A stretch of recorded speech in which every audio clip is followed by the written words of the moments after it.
¿Qué onda, Friolento? ¿Cómo estás? Bienvenido o bienvenido de vuelta a mi canal. Yo soy Luis y ayer fue viernes, lo que significa que hoy es sábado de crimen, persecución y castigo. Así es, hoy te contaré acerca de otro caso resuelto, pues aquí nos gustan esas historias en las que los culpables terminan en el bote, o 2 metros bajo tierra, o de cualquier otra forma reciben su merecido a sangre fría. Si eres nuevo por aquí, hola. Yo soy Luis y los sábados me siento frente a mi cámara y platico sobre algún caso criminal real que me ha estado dando vueltas en la azotea. Si tú como yo disfrutas de los casos de crímenes reales contados más como historia que como reportaje, viniste al lugar correcto porque eso es todo lo que hacemos y subimos videos una vez por semana. Ahora déjame platicarte sobre el caso de hoy. Este es un claro ejemplo de cómo una aspiración mal encaminada en combinación con un estado mental inestable y un ego mal contenido son los ingredientes perfectos para generar un comportamiento criminal. ¿Cómo te sentirías si te enteraras que la persona con la que hiciste match en tu app de citas favorita y con quien estás a punto de salir en una cita es la misma que por meses ha estado planeando un asesinato perfecto para hacer una película? Y la escena principal comienza justo con tu cita. ¿Interesado? Bueno, pues tráete una cheve, unas palomitas, acomódate en tu sillón favorito y vamos para allá.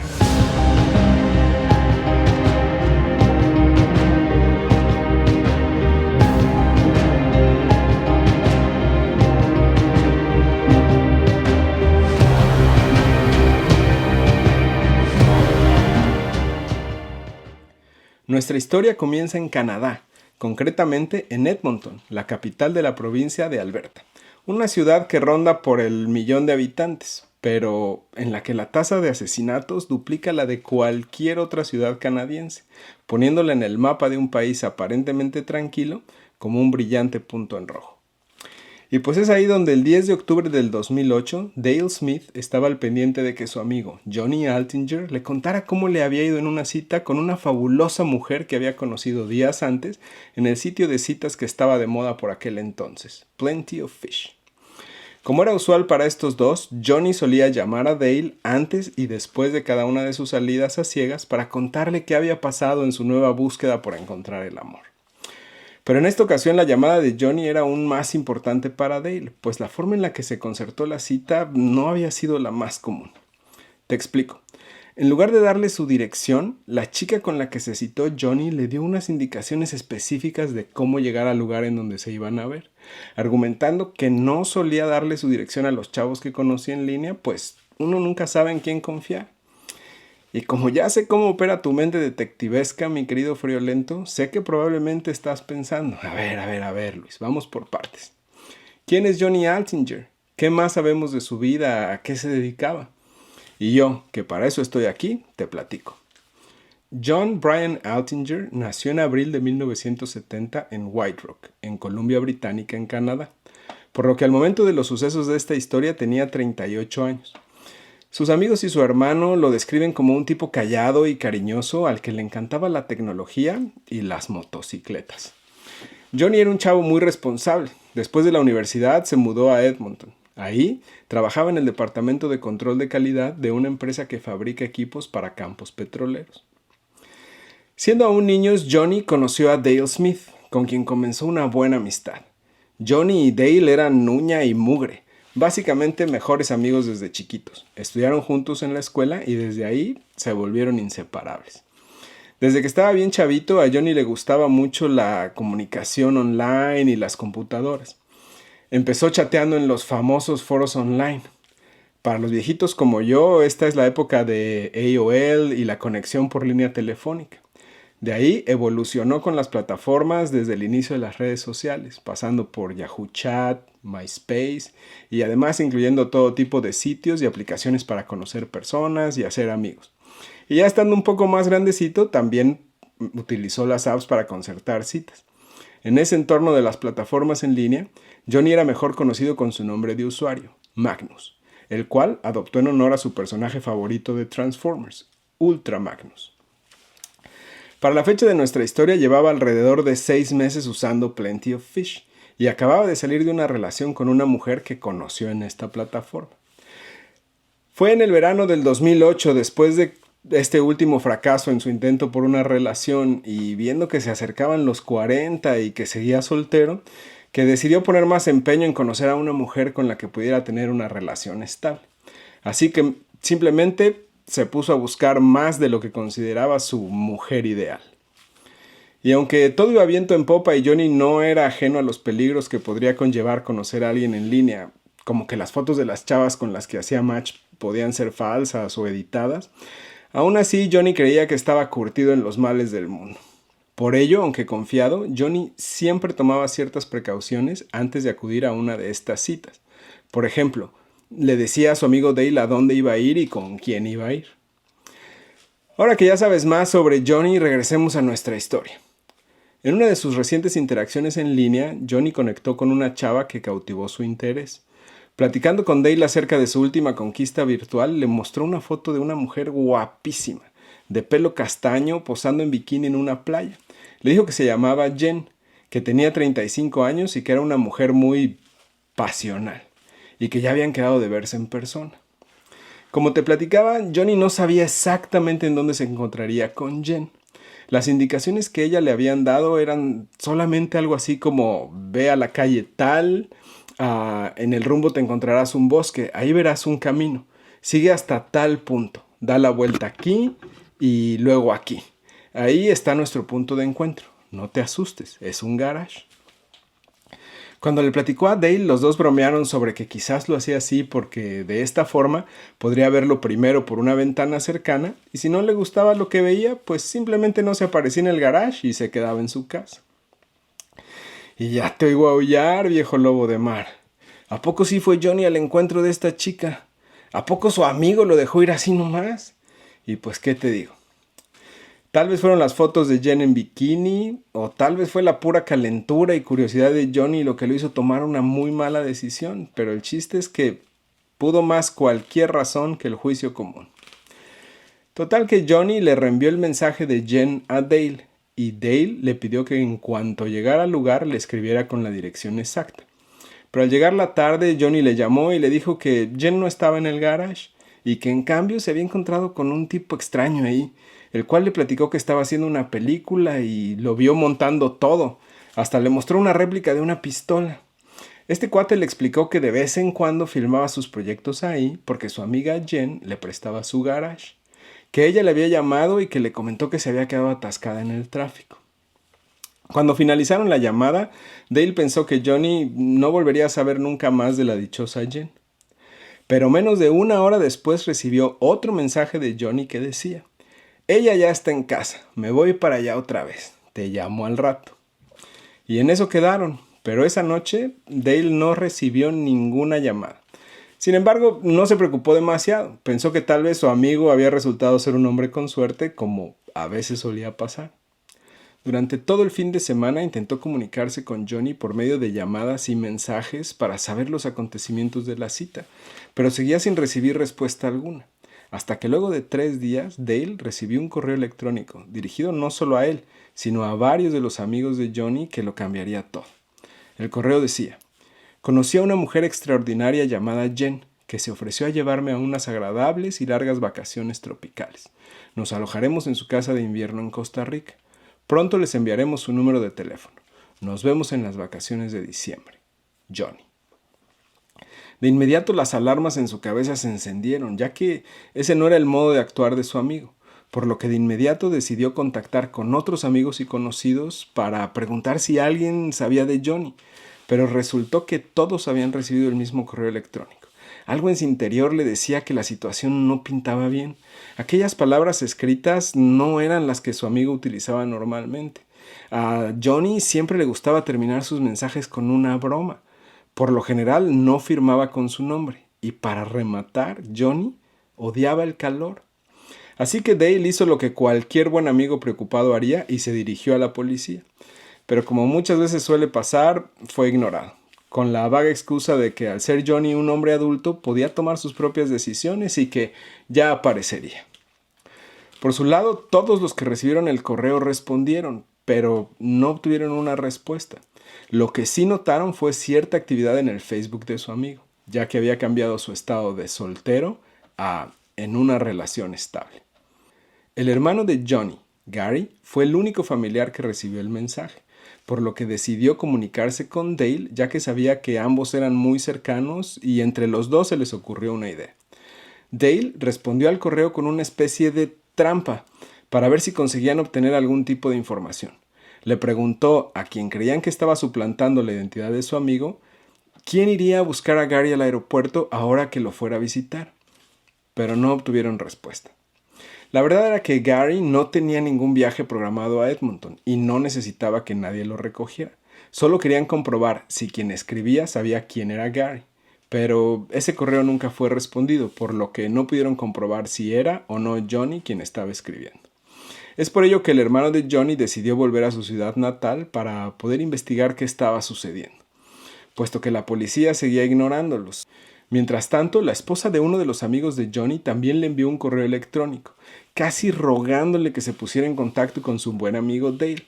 También le dijo que si no se comunicaba pronto llamarían a la policía. Y de hecho volvieron a intentarlo. Fueron hasta la comisaría otra vez, pero fue el mismo resultado. Un discurso despreocupado donde les pedían que buscaran bien. Irónicamente, esta mujer, que en realidad nunca había conocido a Johnny directamente, sí recibió respuesta. No hay de qué preocuparse, estoy de vacaciones y me encanta, decía el correo electrónico que recibió como respuesta al suyo.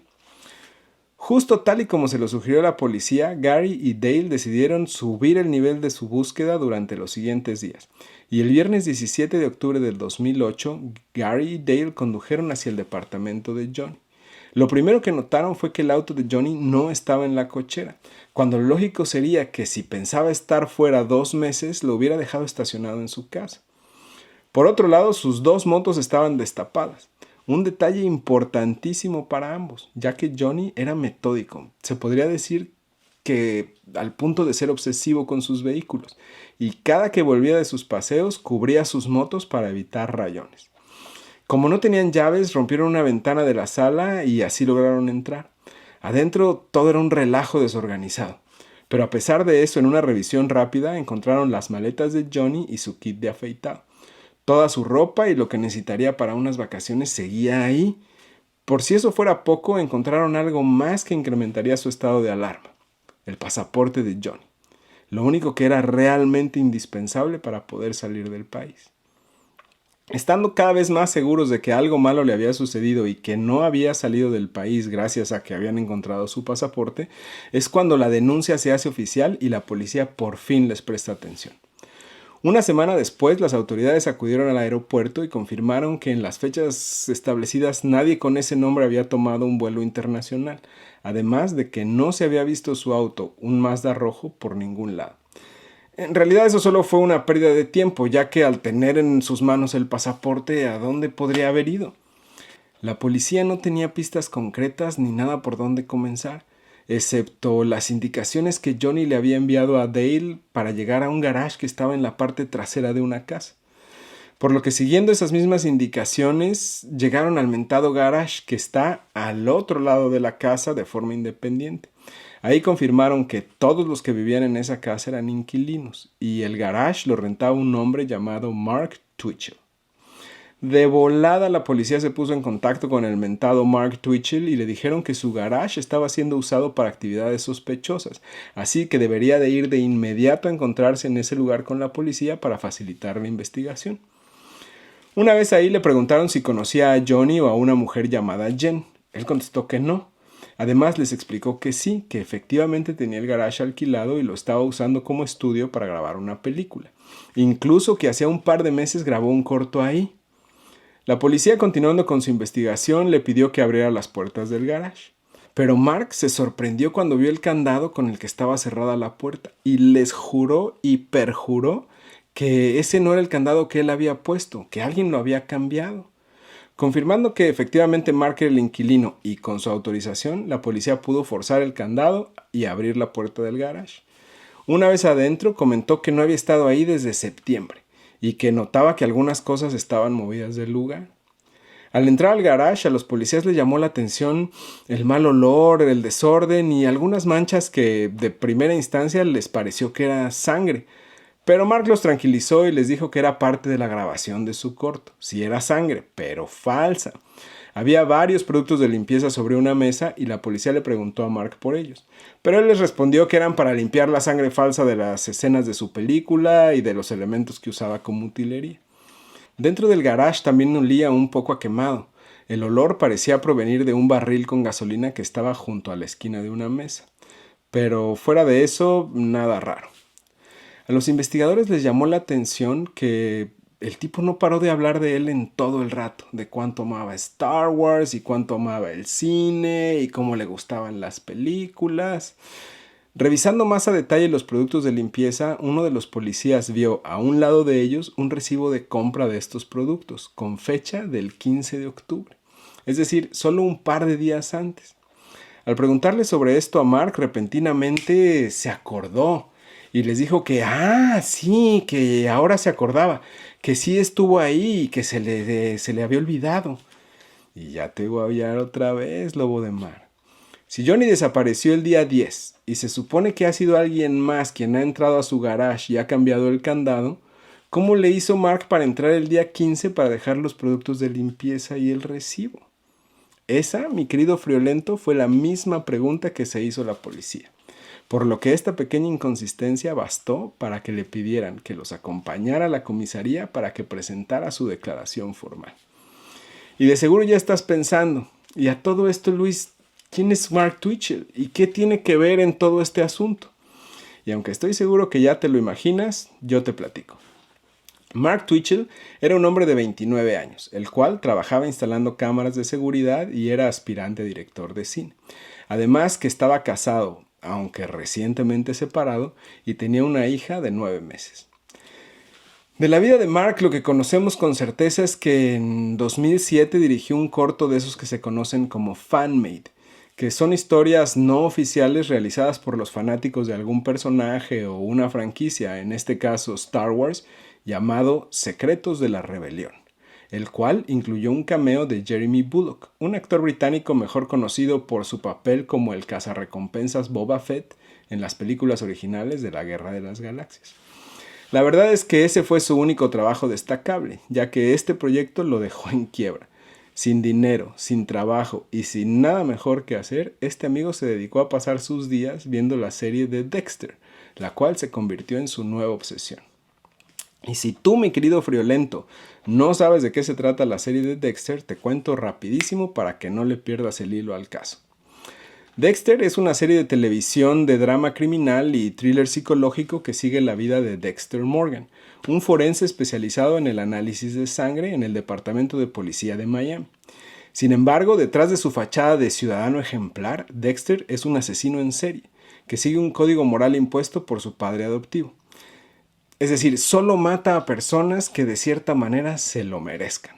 Generalmente son otros criminales que de otra forma no reciben justicia.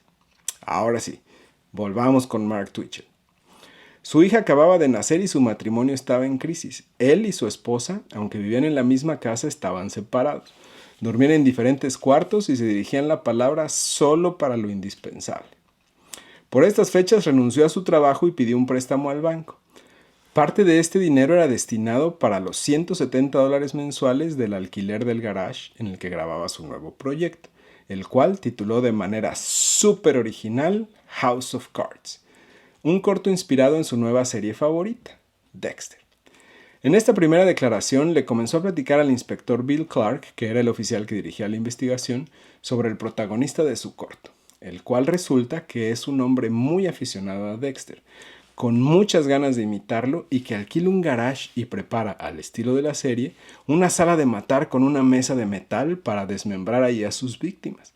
Así es, friolento, el escenario principal es un garage. Sospechoso, ¿no? Cuando le preguntaron otra vez si conocía a Johnny Altinger, respondió una vez más que no. El inspector le confirmó que coincidentemente Johnny le mencionó a su amigo que había hablado con un hombre esa noche. Un hombre que le dijo que estaba haciendo una película. Mark dijo que no tenía ni idea de quién podía ser este hombre.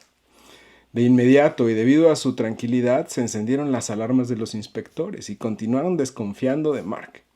Le pidieron a un juez una orden de registro diciendo que el lugar podía ser la escena de un crimen. pero al no presentar ninguna evidencia contundente, el juez les negó esta orden.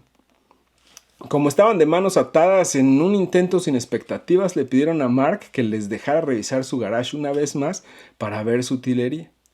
Para su sorpresa, Mark accedió sin problema, y al día siguiente, sin demora, la policía acudió de nuevo al garage.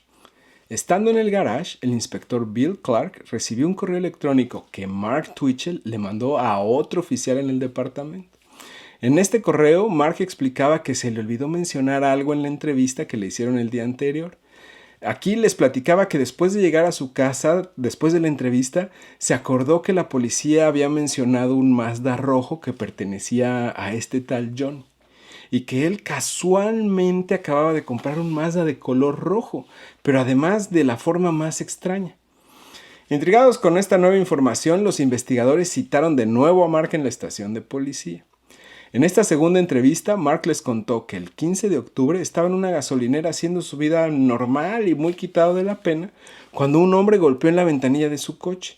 Le dijo que quería vender su Mazda rojo, que necesitaba venderlo porque había conocido una ricachona con la que se iba a marchar y que ella se encargaría de regalarle un carrazo. Mark respondió que no podía comprar el coche, que solo llevaba $40. Y el otro le dijo, vendido. Mark dice que le entregó las llaves y que no le dio ningún tipo de recibo, ni tampoco hicieron papeles para hacer un cambio de nombre, nada, pero que de igual forma se lo había llevado y lo tenía guardado en su casa. Pero eso no es todo lo raro que le había pasado y que se le había olvidado platicarles durante la entrevista del día anterior. Pues resulta y resalta que antes de que este desconocido le vendiera o prácticamente le regalara su Mazda, había tenido un problema porque alguien había abierto su coche el día 8 de octubre. Se había llevado un recibo en el que salía su dirección y después el 12 de octubre encontró la puerta de su casa abierta. Lo del coche pasó después, pero ahora pensaba que todo podría estar relacionado y que por lo mismo a lo mejor alguien intentaba incriminarlo en todo esto de la desaparición de este hombre Johnny. Y como de seguro ya te has de estar imaginando, mi querido friolento, ni por un segundo el inspector Clark se estaba comiendo el cuento chino que le contaba Mark. ¿Y quién lo haría? Era realmente una historia increíble. Más que escritor de suspenso, parece que este cuate era comediante de lo absurdo. A pesar de que el juez no quiso colaborar inicialmente con la orden de cateo del garage, los detectives consiguieron retener el auto de Mark en la estación de policía, con esperanzas de encontrar más pistas, puesto que no habían podido tomar muestras forenses del garage al no tener una orden oficial, y eso a pesar de que habían accesado con la aprobación del mismo Mark. Una vez que se fue Mark de la comisaría, los detectives revisaron su coche. Durante la revisión encontraron varias pistas que les permitieron seguir armando el rompecabezas y eventualmente resolver el caso, empezando con una mancha de sangre en la cajuela y una lista de tareas por hacer escrita a mano que mencionaba, entre otras cosas, limpiar la sala de matar. Los policías tomaron una muestra de esta sangre y la enviaron al laboratorio para analizar el ADN. Encontraron también en la cajuela un cuchillo lleno de sangre, que también enviaron al laboratorio. Pero como bien sabes, friolento, estos análisis toman varios días, si no es que semanas, dependiendo de la carga de trabajo en el laboratorio. En la guantera del auto se encontraron también una laptop. Al revisar el contenido, pudieron identificar entre los archivos borrados un documento que por el puro nombre les hizo pensar sería una pista clave. El archivo se llamaba SK Confessions. Interpretaron la S y la K como de Serial Killer. Traducido todo junto al castellano, Confesiones de un asesino serial. El documento de unas 40 páginas está escrito como si fuera un diario, pero tiene a la vez gran parecido con un episodio de Dexter, solo que con otro protagonista y en otro entorno. El archivo comenzaba con este texto, cito: "Esta es la historia de mi progreso para convertirme en un asesino en serie. No recuerdo el tiempo y lugar exactos en los que decidí convertirme en un asesino serial, pero recuerdo vívidamente la sensación que se apoderó de mí cuando me comprometí con la decisión. Fue un flujo de pura euforia. Basado en hechos reales, solo que los nombres han sido un poco alterados para proteger al culpable". Fin de la cita. A la policía le pareció muy curioso esto de los nombres, porque la mujer de Mark en realidad se llamaba Jess, y la del asesino del relato se llamaba Tess, y la hija real de Mark se llama Chloe, y en el guión la hija del asesino se llama Zoe. En el texto explica cómo el protagonista de la historia prepara la sala de matar, inspirada en la serie de Dexter, con una mesa de autopsias hecha con una tabla de aluminio sobre una mesa cualquiera de madera, y cuenta que, como Dexter, el protagonista también quería matar a personas que lo merecieran, y que decidió que sus objetivos serían hombres casados e infieles. Para ello, crearía perfiles falsos en páginas de citas y atraería a los hombres al garage que había preparado como sala de matar.